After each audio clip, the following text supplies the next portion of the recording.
Cyril Abiteboul. Probably one of the most divisive characters in the paddock, sharing the title of course with Lance Stroll and Santino Ferrucci. So if you haven't seen Netflix's Drive to Survive, which you should, you might not be aware of who this guy is. His full name is Cyril Francois Roger Abiteboul, but for the sake of keeping this video short, I'll stick to calling him Cyril. Cyril was born on the 14th of October 1977 in the French capital city of Paris. I struggled to find much about his early life, but let's be real here. If you only wanted to know about what school Cyril Abiteboul went to, you wouldn't be watching this video. At least, you aren't anymore. But anyway, as is the case with many F1 team principals nowadays, he joined the team a long time before his call up to the big role. His first job at Renault was in fact as a website designer, and he held this role from 2001 to 2007, when he was moved up to being the business development manager for Renault F1 team. 3 years later, he was appointed the executive director of Renault Sport F1. After a couple of years working this role, he decided to switch teams to Caterham F1 team as the team principal, which went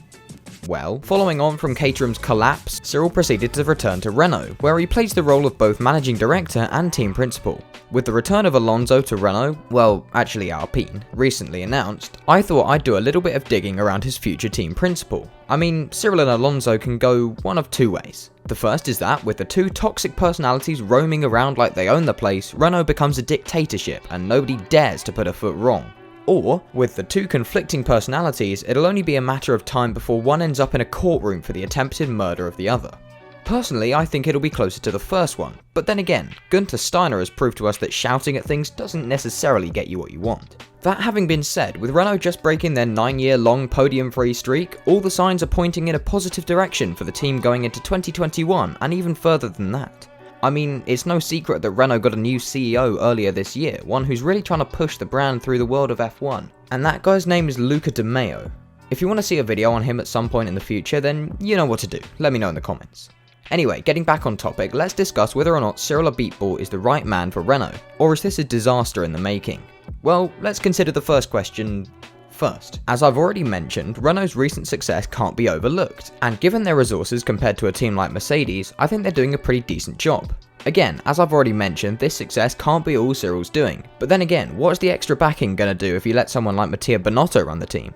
Exactly, nothing. So Cyril has to be doing something right after all, but that's not the question I asked, is it? No. What I asked is if he was the best choice for Renault/Alpine going forwards. Another thing that has to be mentioned is one of the most important things in F1 aside from on-track performances: PR. Do a team like Renault really want to be associated with a man who goes around complaining all the time and making unnecessary threats to other people? You decide if I'm talking about Cyril or Alonso here. Probably not, especially if that's what people are seeing on Netflix. Again, this could be part of his act, but if I'm honest, it's not a very good one. So, is it a disaster in the making? No. But it could definitely turn into one if Alpine fail to bring a competitive car to 2022. Providing Cyril and Alonso are still at the team in 2022, which is pretty likely to be honest, things could turn toxic faster than you can say GP2 engine. Which brings me nicely on to my next point. With a driver as vocal as Alonso driving for the team, you can bet all of your limbs that if things don't go his way, we'll be the first to know. Again, not great from a PR perspective. But what does Alonso being in the team have to do with Cyril Abiteboul? Well, as I said earlier, the team principal, in this case Cyril, is the one making all the big decisions with what goes on in the team, so it's his say as to whether or not Alonso stays or goes. Unless, of course, Fernando Alonso says something so offensive about the engine that Alpine literally have to ban him from driving. But by that time, Alpine's reputation will be in pieces. So yeah, things could go wrong if the 2022 car isn't up to scratch. But let's be real here. With Renault's positive trend in results, it's fairly unlikely that we'll see much of a step down in 2022. Or could this be a red herring? Could Renault be focusing too much on the here and now, instead of shifting their focus to 2022 and beyond like the top teams have? I guess we'll have to wait and see, but if they've got it wrong, then you'll never guess who's going to be to blame. However, is Cyril Abiteboul a good team principal? Well, if you ask me, yes. Of course, we as F1 fans can jump to conclusions faster than Boris Johnson, but we can't just look to Netflix for details about what someone's like in real life, can we? I mean, Netflix portrayed Christian Horner as a loving family man, but it seems the majority of F1 fans look upon him as though he's a serial killer. If Cyril's getting the job done, then does it really matter if he comes across as a bit of a knob here?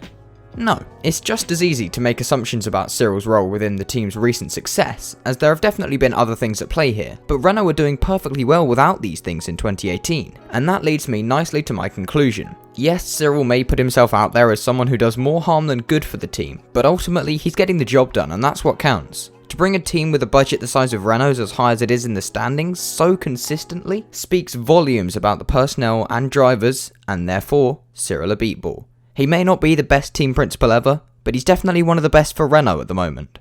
But yeah, that's about it for this video. If you enjoyed it, then you know what to do. Like and subscribe, and my social medias will be on screen now.